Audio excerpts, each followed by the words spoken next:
એક રાત્રિ, એક અગ્નિ અને એક ચમત્કાર. એક રાજા જે પોતાને જ ભગવાન માનતો હતો. એક બાળક જેના હોઠ પર માત્ર એક જ નામ હતો. અને એક એવી રાત્રિ જ્યારે અગ્નિએ નક્કી કર્યું કોણ બળશે અને કોણ બચશે.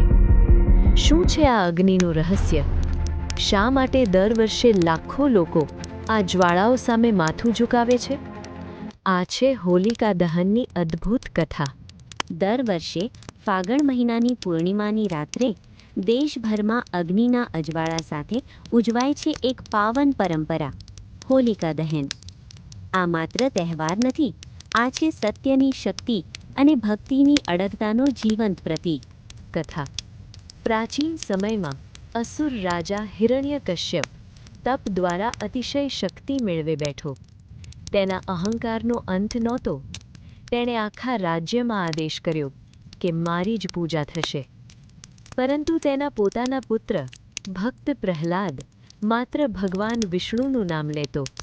રાજાએ અનેક પ્રયત્નો કર્યા, ઝેર અપાયું, પર્વત પરથી ફેંકાયો, હાથીઓના પગ નીચે દબાવાયો, પણ દરેક વખતે ભક્તિ જીતતી રહી.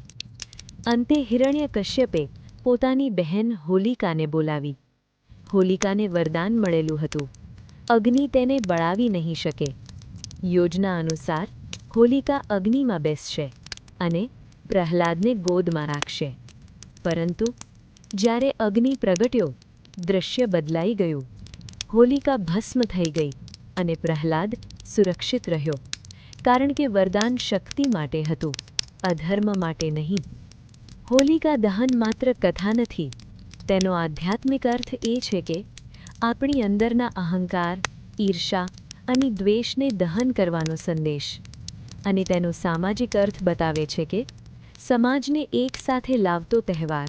લોકો એકત્રિત થાય છે, પરિક્રમા કરે છે, શુભેચ્છા આપે છે. જ્યારે તેની કૃષિ પરંપરા એટલે કે શિયાળાની વિદાય અને વસંતનું આગમન, ખેડૂતો માટે નવી પાકની ખુશી. અને તેની વૈજ્ઞાનિક માન્યતા મુજબ કહેવાય છે કે જૂના સમયમાં માનવામાં આવતું કે અગ્નિ આસપાસના વાતાવરણને શુદ્ધ કરે છે અને ઋતુ પરિવર્તનમાં સહાય કરે છે. આજે પણ ગામડાથી લઈને શહેર સુધી હોલિકા દહન વિશ્વાસ અને એકતાનું પ્રતીક છે. આજના યુગમાં હોલિકા દહન આપણને પૂછે છે કે શું આપણે આપણા અંદરના અહંકારને દહન કરવા તૈયાર છીએ? શું આપણે દ્વેષને બદલે પ્રેમ પસંદ કરીશું? પર્યાવરણ મિત્ર હોળી ઉજવવી, અનાવશ્યક લાકડાનો વ્યય ટાળવો, કુદરતી રંગોનો ઉપયોગ કરવો આજનો સાચો સંકલ્પ છે. દર વર્ષે આ અગ્નિ આપણને યાદ અપાવે છે કે સત્ય ક્યારેય બળતું નથી, ભક્તિ ક્યારેય હારતી નથી અને અહંકારનો અંત નિશ્ચિત છે. અને જ્યારે હોલિકા પ્રગટશે, ત્યારે માત્ર લાકડા નહીં બળે, બળશે આપણા અંદરનો અંધકાર.